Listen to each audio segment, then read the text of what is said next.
Assalamualaikum warahmatullahi wabarakatuh. Saya Ratu Nur Azizah, mahasiswa Fakultas Hukum Universitas Batanghari, Kota Jambi. Di sini saya akan menjelaskan tentang penyelesaian sengketa kewenangan lembaga negara.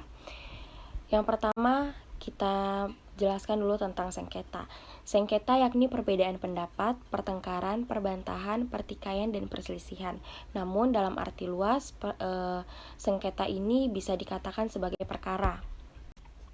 Sengketa dalam kadar menengah berarti pertikaian atau perselisihan. Dalam hal ini tidak hanya sekedar perbedaan pendapat, melainkan dapat menjadi kontak fisik sebagai ekspresi dari perbedaan pendapat tersebut. Penyelesaian sengketa kadangkala tidak dapat dilakukan segera, namun memerlukan campur tangan pihak ketiga sebagai mediator, bahkan melalui pejabat yang berwenang atau melalui upaya rekonsiliasi. Sengketa ini dapat meningkat menjadi sengketa kadar tinggi, yaitu sebagai suatu perkara. Dalam hal ini, sengketa diselesaikan melalui pengadilan. Selanjutnya, adapun yang menjadi objek sengketa antar lembaga negara adalah persengketaan mengenai kewenangan konstitusional antar lembaga negara.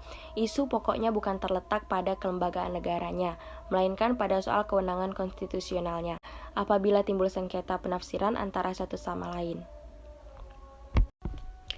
Lembaga negara memiliki masing-masing kewenangan dan kewenangan tersebut dapat mengakibatkan terjadinya sengketa antara lembaga negara.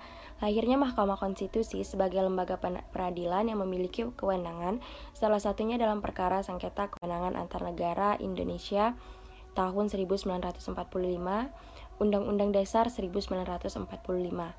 Namun dalam penyelenggaraan negaranya bisa terjadi sengketa kewenangan antar lembaga negara yang tidak hanya dibentuk oleh Undang-Undang Dasar 1945, namun juga peraturan perundang-undangan lainnya.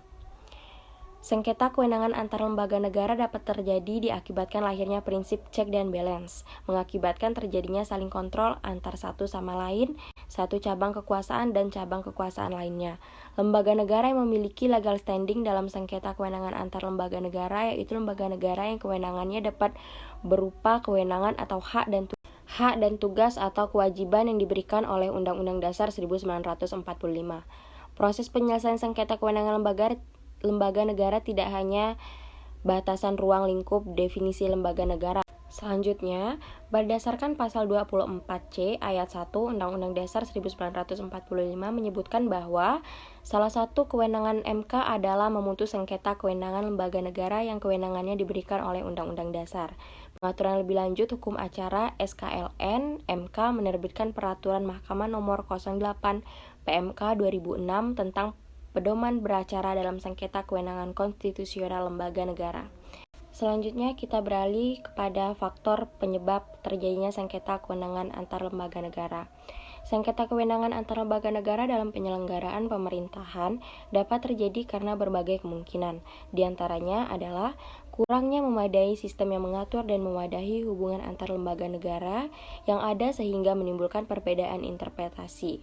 Perbedaan interpretasi terhadap suatu ketentuan yang menjadi dasar penyelenggaraan negara seringkali menyulut sengketa. Tidak hanya itu, yang kedua adalah dalam sistem ketatanegaraan yang diadopsikan dalam Undang-Undang Dasar 1945, mekanisme hubungan antar lembaga negara bersifat horizontal, tidak lagi bersifat vertikal. Sesuai dengan paradigma baru ini, semua lembaga-lembaga negara secara konstitusional berkedudukan sederajat. Majelis Permusyawaratan Rakyat tidak lagi berkedudukan sebagai lembaga negara tertinggi, sebaliknya Presiden, DPD, DPR, BPK, MA, MK, dan lain-lain sebagainya, lembaga konstitusional berkedudukan sebagai lembaga tinggi. Undang-Undang Dasar 1945. Selanjutnya kita beralih kepada memutus sengketa kewenangan lembaga negara yang kewenangannya diberikan oleh undang-undang. Misalnya, usul pemberhentian presiden dan wakil presiden oleh DPR kepada MPR apabila presiden atau wakil presiden terbukti melakukan pelanggaran hukum sebagaimana diatur dalam pasal 7A Undang-Undang Dasar 1945, yaitu memutus pembubaran partai politik, memutus perselisihan tentang hasil pemilu. Pendapat DPR bahwa presiden atau wakil presiden telah melakukan pelanggaran hukum sebagaimana diatur dalam pasal 7A Undang-Undang Dasar. Berdasarkan ketentuan tersebut, maka setiap putusan Mahkamah Konstitusi ini bersifat final. Artinya, dalam hal pelaksanaan kewenangan ini tidak ada mekanisme banding atau kasasi terhadap putusan yang dibuat Mahkamah Konstitusi untuk perkara. Kewenangan Mahkamah Konstitusi sebenarnya dapat dikatakan merupakan sebuah kewenangan untuk memberikan putusan atas pendapat DPR terhadap dugaan pelanggaran oleh presiden dan atau wakil presiden. Dugaan pelanggaran yang dimaksud adalah bahwa presiden atau wakil presiden telah melakukan pelanggaran hukum berupa pengkhianatan terhadap negara, contohnya seperti korupsi atau penyuapan, tindak pidana berat lainnya atau perbuatan tercela, dan tidak atau lagi memenuhi syarat sebagai presiden atau wakil presiden sebagaimana dimaksud dalam Undang-Undang Dasar 1945.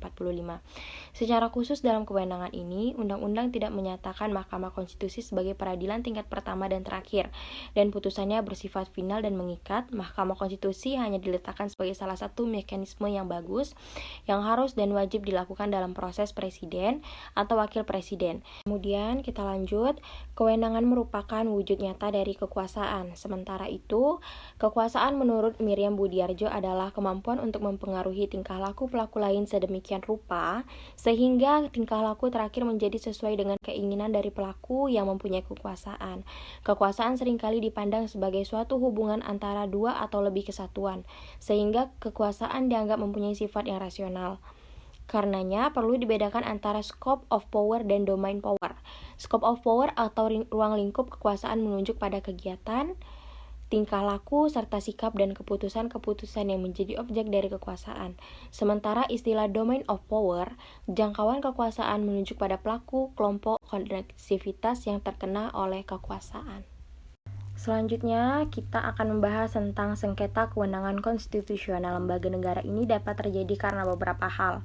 Yang pertama, adanya tumpang tindih atau bisa disebut dengan overlapping. Nah, kewenangan antar satu lembaga negara dengan lembaga negara lainnya yang diatur dalam konstitusi atau undang-undang dasar. Yang kedua, adanya kewenangan lembaga negara yang kewenangannya diperoleh dari konstitusi atau undang-undang dasar yang diabaikan oleh lembaga negara lainnya. Kemudian yang ketiga, adanya kewenangan lembaga negara yang kewenangannya diperoleh dari konstitusi atau undang-undang dasar yang dijalankan oleh lembaga negara lainnya. Nah, mungkin kita akan membahas salah satu kasus, contoh kasus tumpang tindih, yaitu contohnya adalah antar lembaga negara yang menyebabkan terjadinya sengketa. Misal KPK dengan Kepolisian Rakyat Indonesia. Kewenangan Komisi Pemberantasan Korupsi keberadaannya terdapat dalam Undang-Undang Dasar Nomor 30 Tahun 2002 tentang Komisi Pemberantasan Tindak Pidana Korupsi. Kewenangan Komisi Pemberantasan Korupsi ini berupa penyidikan, dan penuntutan dalam hal tindak pidana korupsi. Kewenangan yang dimiliki oleh Komisi Pemberantasan Korupsi ini yaitu berupa penyelidikan, dan penyidikan tersebut juga dimiliki oleh kepolisian sebagai lembaga penegak hukum. Kewenangan kepolisian terdapat di dalam KUHP dan Undang-Undang Nomor 2 Tahun 2002 tentang Kepolisian Republik Indonesia, sehingga sering terjadi benturan kewenangan antara Komisi Pemberantasan Korupsi dan Kepolisian Republik Indonesia. Kemudian yang selanjutnya adalah sengketa kewenangan antar lembaga negara. Secara jelas memperoleh batasan bahwa lembaga negara hanyalah lembaga negara yang memperoleh kewenangannya menurut Undang-Undang Dasar 1945.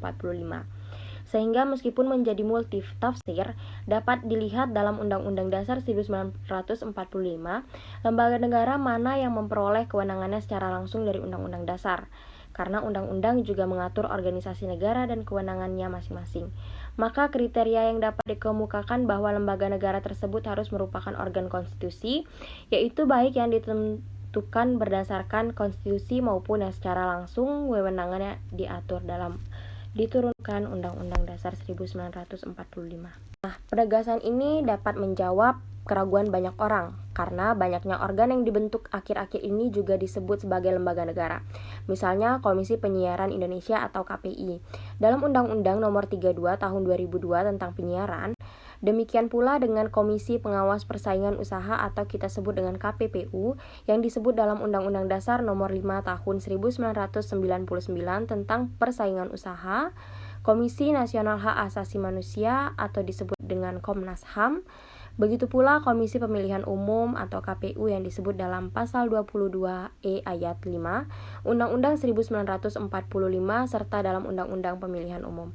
Berbeda dengan perkara pengujian undang-undang, dalam sengketa kewenangan antar lembaga negara, legal standing permohonan haruslah didasarkan pada adanya kepentingan langsung terhadap kewenangan yang dipersengketakan. Oleh karena itu, permohon yang mengajukan permohonan perkara ini harus memenuhi syarat. Nah, syarat-syarat tersebut adalah yang pertama, pemohon adalah lembaga negara yang kewenangannya diberikan Undang-Undang Dasar 1945. Kemudian yang kedua, mempunyai kepentingan langsung terhadap kewenangan yang dipersengketakan. Yang ketiga, ada hubungan kasual kerugian yang dialami kewenangannya langsung dengan kewenangan yang dilakukan oleh lembaga lain. Meskipun satu lembaga negara memperoleh kewenangannya dari Undang-Undang Dasar 1945. Menjadi pertanyaan, apakah semua legal standing untuk mengajukan permohonan lembaga yang secara tegas disebut dalam Undang-Undang Dasar 1945 adalah MPR, Presiden, DPR, DPD, BPK, MA, MK, KPU, KY, pemerintah daerah, dan Bank Sentral. Dalam perkara ini, kewenangan lembaga negara ini jelas harus disebut dalam permohonan pemohon lembaga mana yang menjadi termohon yang merugikan kewenangannya yang diperoleh dari Undang-Undang Dasar 1945. Nah, hak-hak ini tentunya diatur dalam undang-undang, yaitu dalam pasal 61 ayat 1 dan ayat 2 Undang-Undang Mahkamah Konstitusi. Perkara ini tentu berhubungan erat dengan adanya duplikasi atau tumpang tindih kewenangan antar satu lembaga negara dan lembaga negara lainnya. Akan tetapi, juga dapat terjadi bahwa kewenangan suatu lembaga negara sebagaimana diperoleh Undang-Undang Dasar 1945 telah diabaikan oleh lembaga negara lain baik dalam satu keputusan atau kebijakan negara. Kemudian kita akan melanjutkan tentang menentukan isi dan batas kewenangan yang menjadi objektum litis suatu sengketa kewenangan lembaga negara. Mahkamah tidak hanya semata-mata menafsirkan secara tekstual bunyi dari ketentuan Undang-Undang Dasar yang memberikan kewenangan kepada lembaga negara tertentu, tetapi juga dapat melihat dari kemungkinan adanya kewenangan-kewenangan implis yang terdapat dalam suatu kewenangan pokok serta kewenangan yang diperlukan guna menjalankan kewenangan pokok tertentu tersebut. Kewenangan-kewenangan tersebut dapat saja dimuat dalam Undang-Undang Dasar.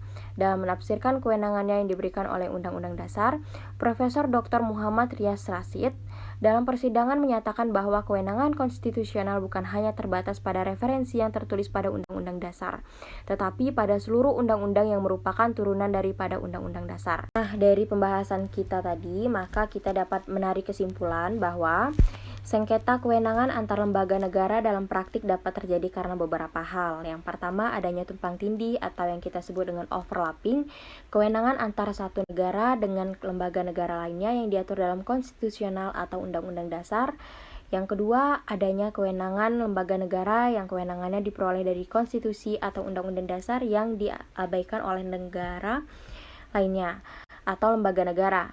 Kemudian adanya kewenangan lembaga negara yang kewenangannya diperoleh dari konstitusi atau undang-undang dasar yang dijalankan oleh lembaga negara lainnya atau sebagainya.